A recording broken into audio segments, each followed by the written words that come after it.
Ew. Hey guys, so I mentioned in my last video that I might make a story time on this, and Leah said that she wanted me to, so this one's for you. I definitely should have planned this video, but I didn't, so I'm just gonna try and recap everything. So I got diagnosed with, stop doing this, what the hell? Okay, no. I'm gonna do a little story time, I guess, on my diagnosis and my DKA, because basically I nearly died. Can you imagine? That's not a fun thing to say, sorry. But I did nearly die. Like, the doctors told me that if I literally left it any later to check it out, then I could have died. So I got diagnosed when I was 17 years old, which I think is a lot later than people usually get diagnosed. People either get diagnosed like when they're really young or at the start of like puberty, I think.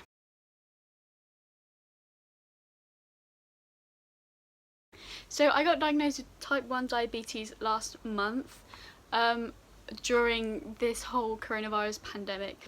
So obviously I was in hospital like during the same time as a lot of coronavirus patients. I was in a separate ward, which was like I didn't have any trace of coronavirus in. I had to have a test before I went into the ward, so I didn't have it, but that was a month ago. Maybe I have it now.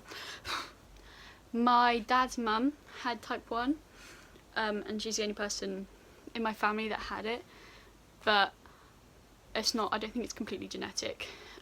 It just can run in families. So I didn't really know any of the symptoms, I guess, for type 1 or for DKA, which is diabetic ketone something. So type 1 diabetes is when your body kills off the insulin creating cells, I think. So it's an autoimmune system disease. My body can't break down the glucose in my blood, so I have to take insulin, whereas most people, their bodies already create the insulin that breaks down the sugar. So I take insulin with my meals, and I also take insulin, like a long lasting one, once a day.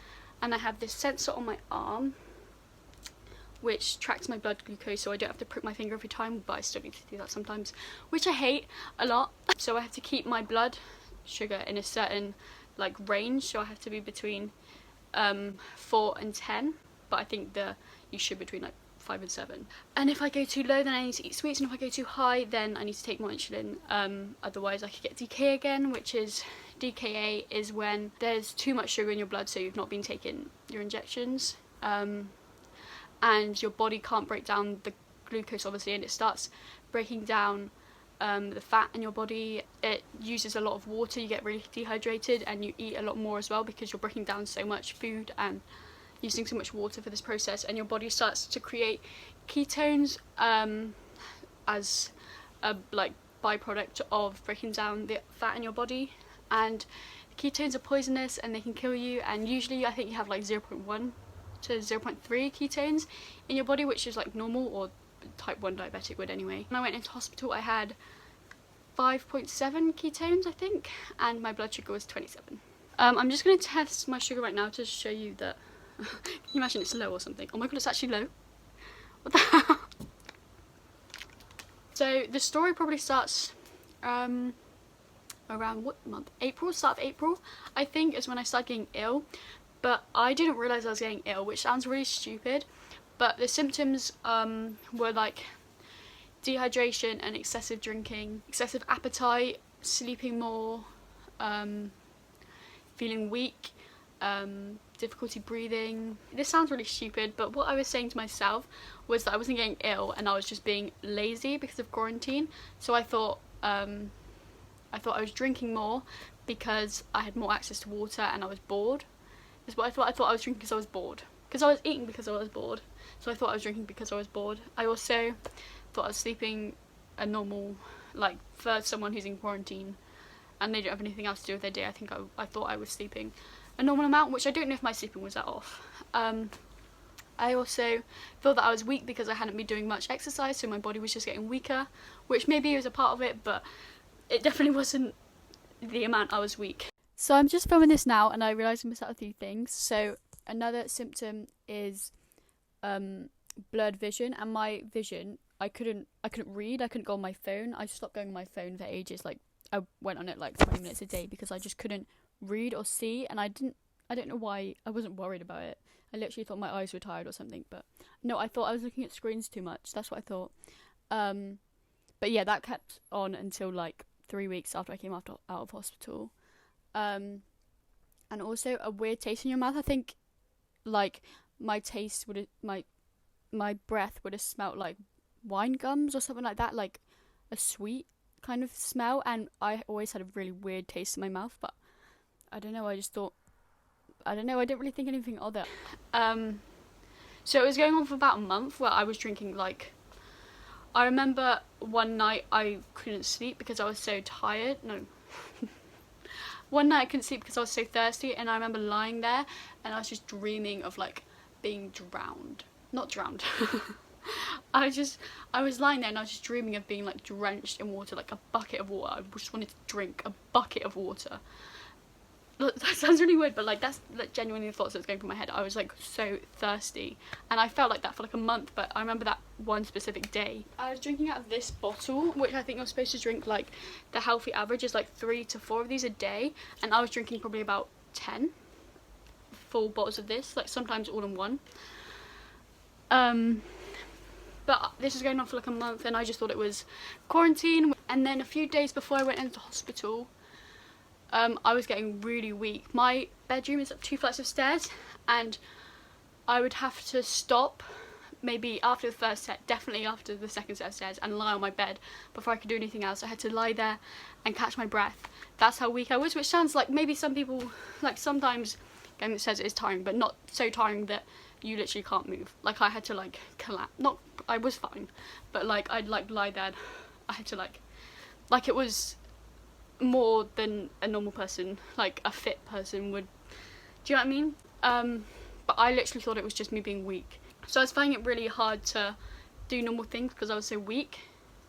And then I remember it was the night, I think it was the night before or 2 nights before I went into hospital. We watched films all day on Disney Plus, just normal quarantine things.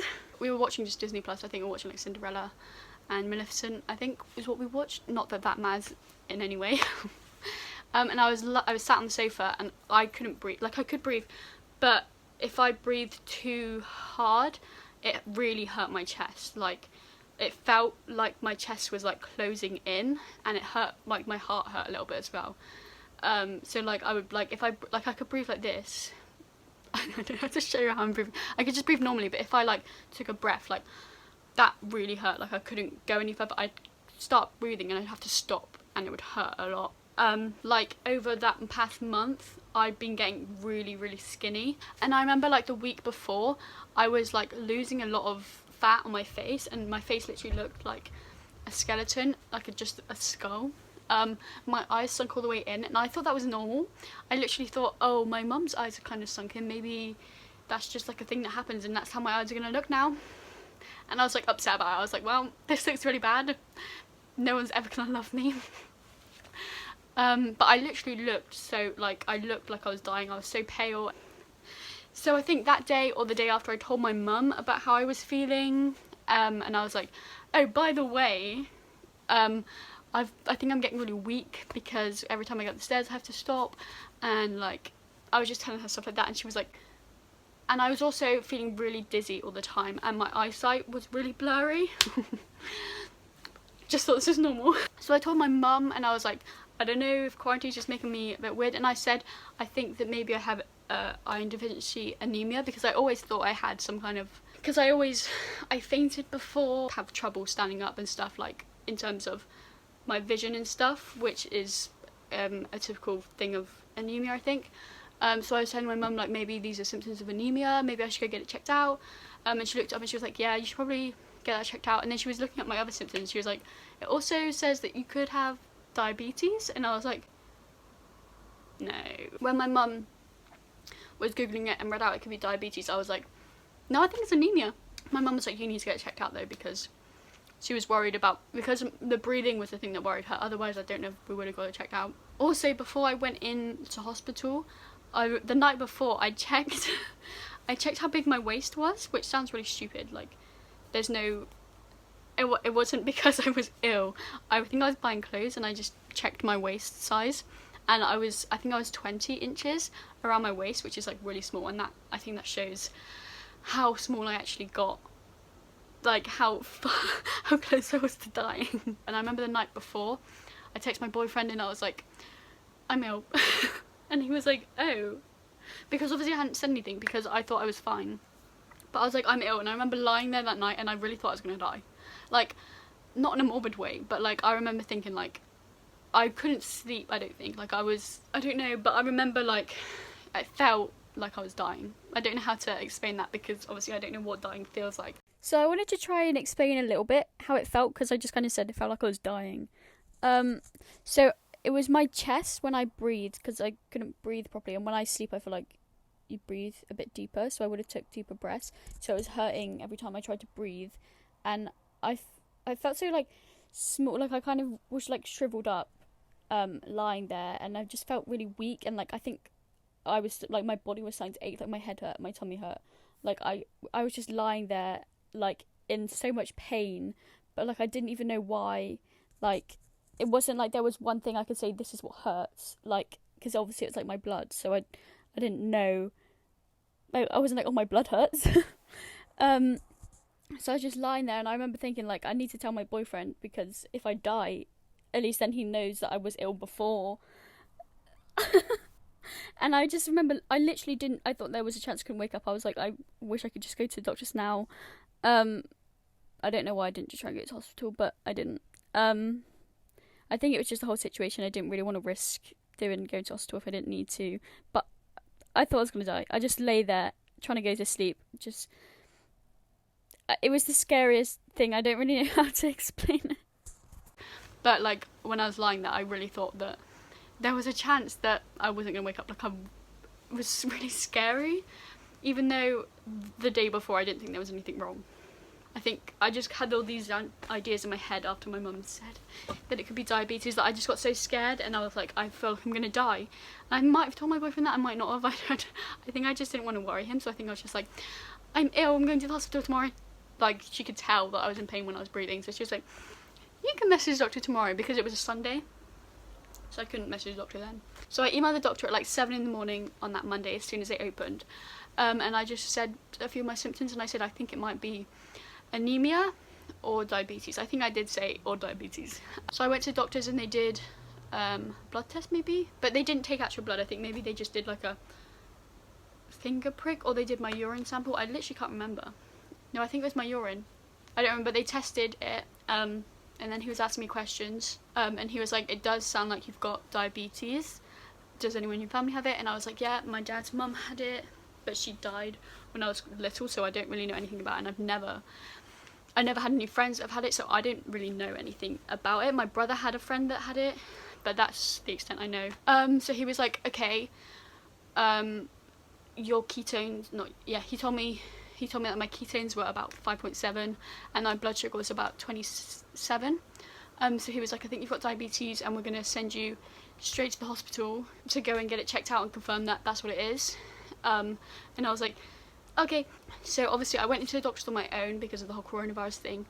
Obviously I wasn't allowed to go in with the parent. So then I had to go and get my mum for her to come in, and then he got to my mum and was like, basically she's got diabetes, take her to the hospital right now please. I did get to go home and I got to pack a little bag, but I didn't know what to take, because my mum told me that they were probably going to keep me overnight just because she was reading stuff online, I guess. I just took some things to do if they did keep me overnight. So I get into the hospital, they make me put on a mask, and went up to the front desk and we were like, being sent here, we think she's got diabetes, we got an appointment. And then they were like, okay. So then I had to go into this room with this woman, and she just asked me a few questions, and then she sent me straight onto a ward.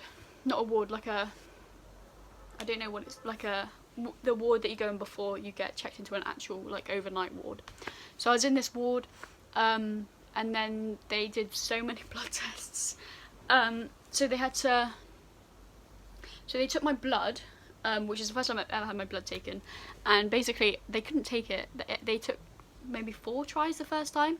My veins, I think, were so, I don't know, they'd like really felt into my skin, and like they couldn't find any blood. I don't know if my blood had gone like, my mum thinks that they told me that my blood went thick. I don't remember them telling me that, but basically they couldn't get any blood for ages. They had to try it loads of times, but then they finally got some blood and they went to test it, and they also put a cannula in me, and I was having a lot of fluids pumped in me. I can't remember what. I think I was getting a lot of like vitamins for my blood, because my blood was not right, and they also started giving me insulin, and they came back and they confirmed that I did have diabetes, and that I was also having a DKA, and I think at that point my ketones had gone up to like 6, and my blood sugar was at like 28, which is really high. Because I'm 17 and I turn 18 in about 2 weeks, they couldn't decide if to send me to the children's hospital or the normal hospital. The children's hospital was a lot further,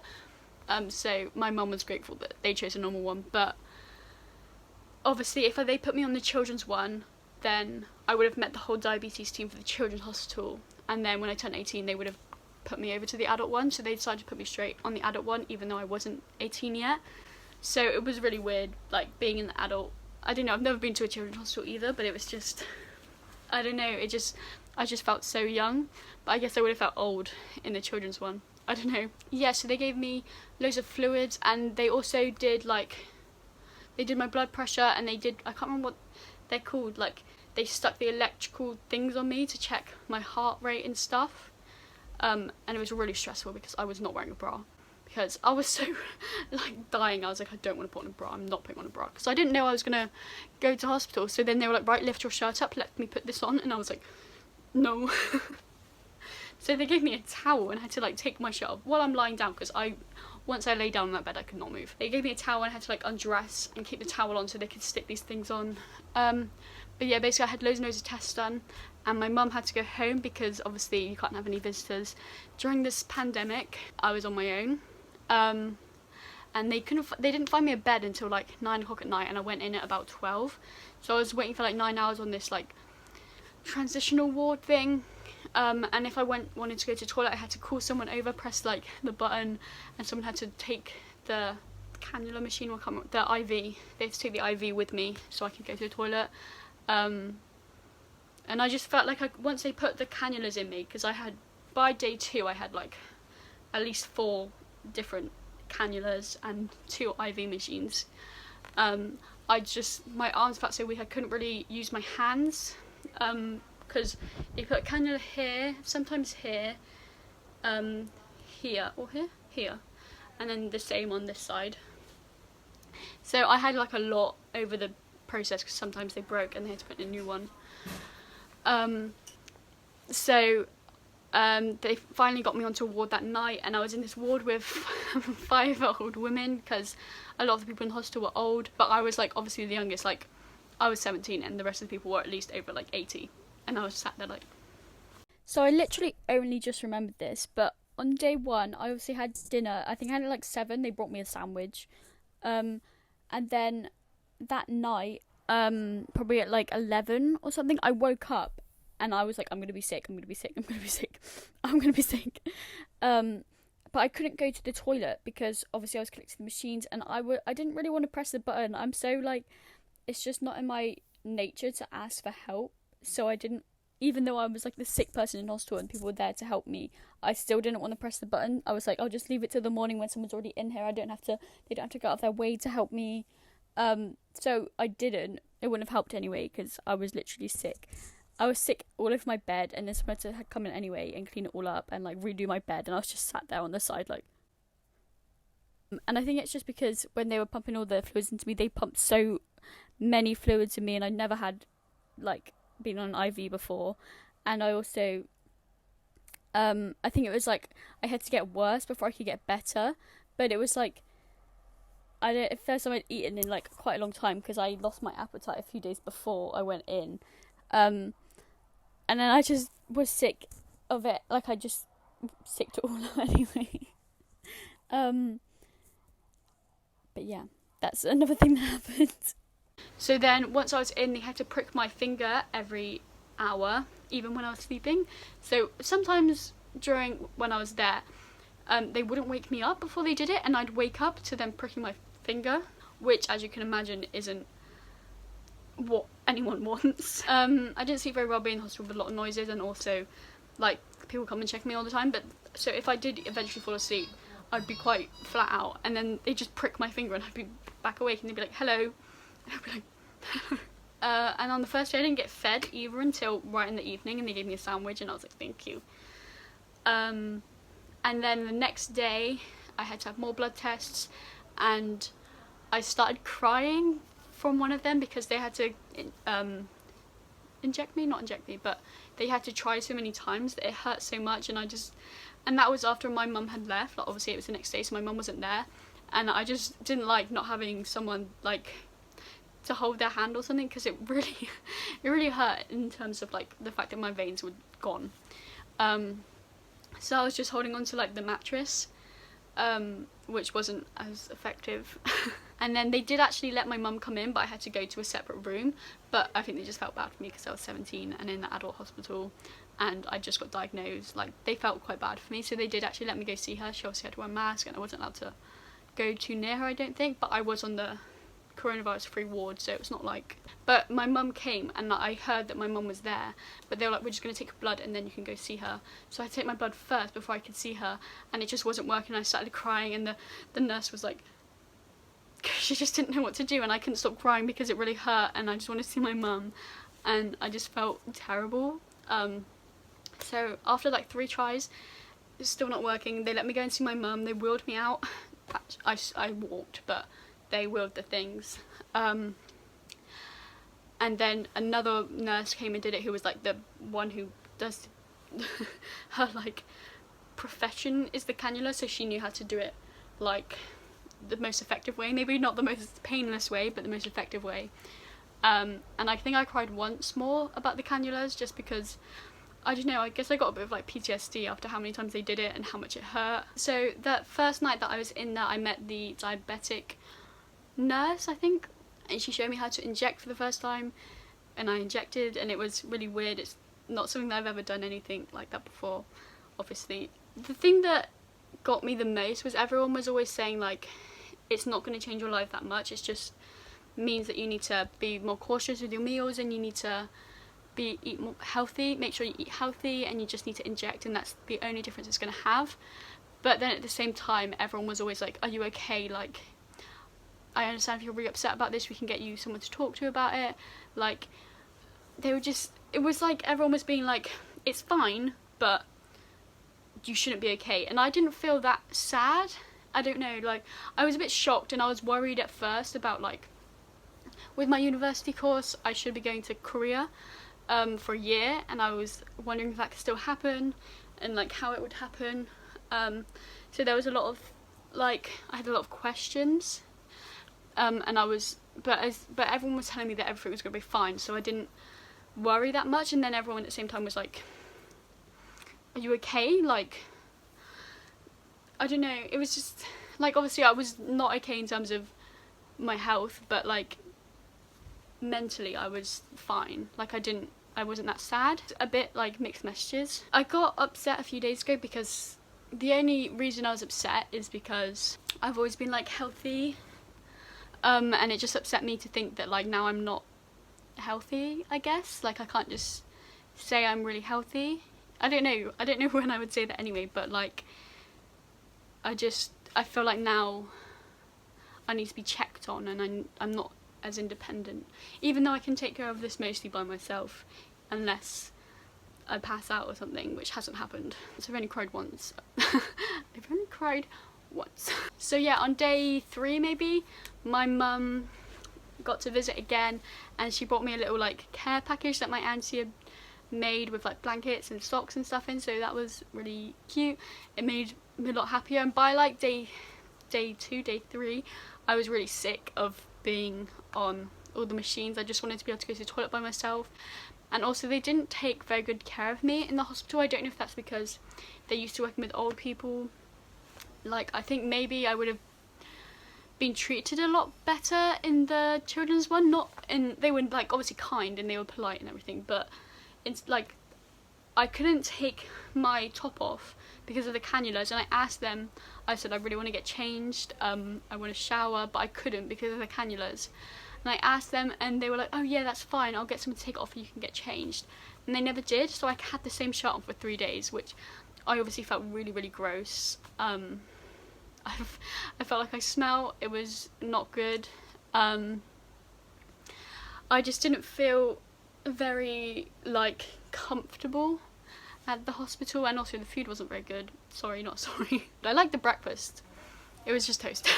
And I liked the teas every like hour. That was good. Apart from the fact that once they came around, they were like, do you want any hot drinks? You can have hot chocolate or tea or coffee. And I was like, can I have hot chocolate? And they were like, yeah. And then they came back like half a minute later and they're like, you cannot have hot chocolate, you've got diabetes, you can't just ask me for hot chocolate. And I was like, because I didn't really know. Like, I did know because they'd obviously given me a lot of information about it and stuff, but this nurse didn't know that I'd only just got diagnosed, so she was like, no, you can't. And I was like, oh, because I really wanted hot chocolate. It made me really upset because I got excited because I thought I was going to get it, and then I didn't. And I was like, can I have tea then? And they were like, yeah. And I was like, can I have sugar? And they were like, no, but you can have sweetener. And I was like, because it just really, I don't know, I've always gone for the unhealthy alternative, I guess. I came out on the 4th day, so I went on the 4th and I came out on the 9th, I think. So I was in there for four full days. On the 4th day, they told me, they kept saying they were going to try and get me home, and then they kept saying that they couldn't that day, and it was really upsetting. Like on day like 2, they were like, we're going to get the cannulas off later and then you can go home. And then they came back and they were like, your blood's still not fine, so you're going to have to stay.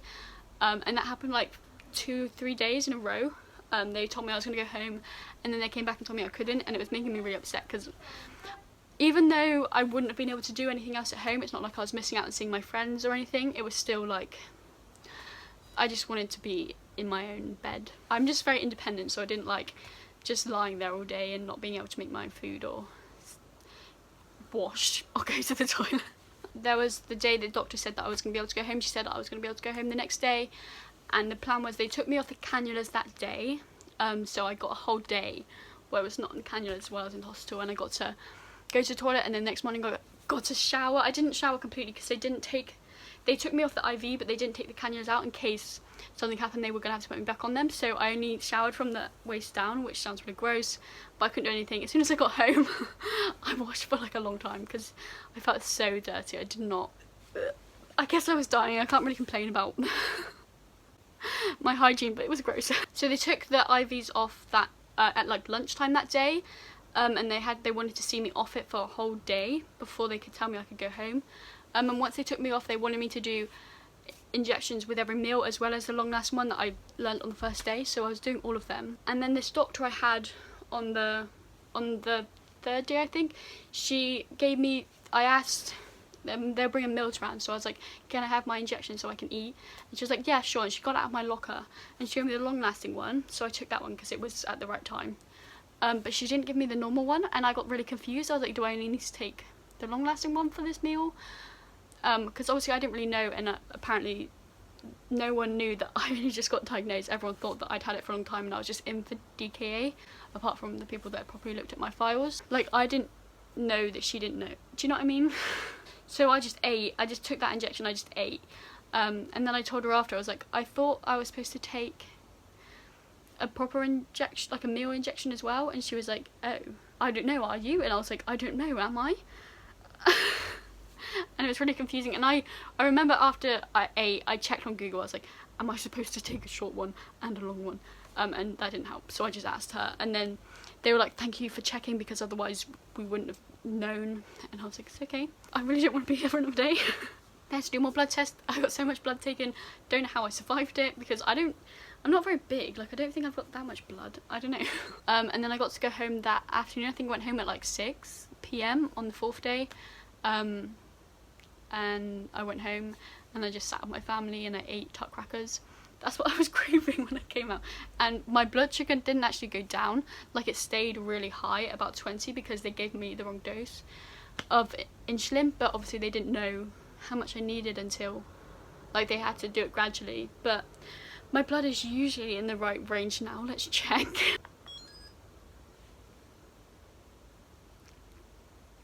But yeah, I saw quite a few doctors who told me that if I literally had waited any longer I would have died. I also had to see a dietitian, and now I have to have like checkups and stuff. It's all very like out of the blue. Like I've never had to really go to the doctors apart from like feeling ill. Like I've never had checkups, but I guess my life changes now. Luckily this happened when it did, because if it happened any later the hospital actually closed because of the amount of coronavirus patients, so I'm actually really lucky that it happened when it did. And also the one thing I thought is like, what if it didn't happen? No, what if the coronavirus didn't happen? Would I still have got it now? My dad reckons, because it's an autoimmune disease, you often get them when you have another kind of illness and your body's fighting that off, and it accidentally kills off the insulin creating cells, so it's like your white blood cells are killing the illness, and then they accidentally kill your insulin along with it.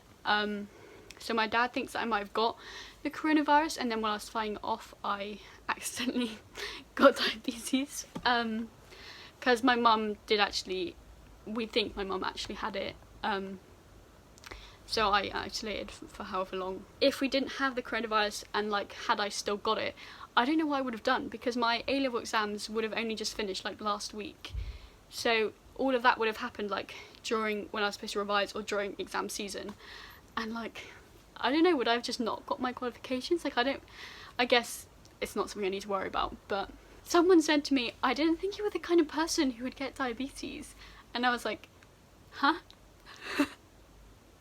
And they were like, well, I don't know, I didn't know you ate that much sweets. And I was like, I mean, I eat a lot of sweets, but huh? And they obviously, a lot of people, not a lot of people, I think that was the only person, but he obviously thought that it was type 2, but I feel like that's just something I'm gonna have to like deal with now. People, misconceptions, I didn't do anything wrong. So yeah, now I'm trying to get my levels. I'm still having a lot of hypos, I'm still trying to, you know, work it out, but I'm obviously getting better. I have to take my injections, which I don't like, but a part of me really wants to, all of me really wants to get out of this lockdown, just to go out and see my friends. But mostly I want to get out because dealing with it at home is quite hard while I'm in lockdown, because all I want to do is eat, and all I can't do is eat. Like I'm only allowed to have, well, I should only have the 3 meals, not too many sweets. Like I should be dealing with it, like, I don't know, in my head I think it's a lot harder in lockdown because I eat and then I want to eat more, and before I would have just done that, but now I can't, and it's like I just sit around waiting for the next meal now. I don't know, I just want to get on with it. Like I want to know what I should do when I need to inject in public. Should I go to the toilet? Who do I need to tell? Like it's a lot of questions I have for out of lockdown, but I guess I'll figure it out. I don't know, I feel like I was really unlucky to get it during the pandemic, but also really lucky because it meant that I didn't really miss out on anything while I was getting diagnosed and nearly dying. I think that's it for today's video, but I guess I'll come back and say if it isn't, because I feel like I've definitely missed out a lot of things. I feel like I've done it really badly. Like I feel like it wasn't very chronological, and even if it was, like I don't know, maybe I should not be a storyteller. I hope you enjoyed this weird video. I kind of wanted to document it for myself in case, I don't know, I forget. My memory's not very good. And also I just wanted to tell you guys what it was like going into hospital during the pandemic. Thank you so much for watching. If you have any more questions about my diabetes, or you want to see like how oh my god, what the hell was that? If you want to see like how I deal with it, what I eat, what my blood's like during the day, like I could do like a vlog where I check it. I don't know if you'd want to see anything to do with it. Maybe you just don't want to see anything. Maybe you don't even want to see this video. Please subscribe if you haven't already, and like the video if you enjoyed it.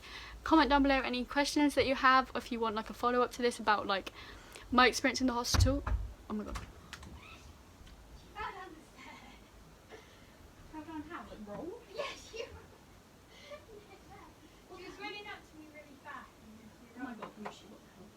Hi baby, are you hurt?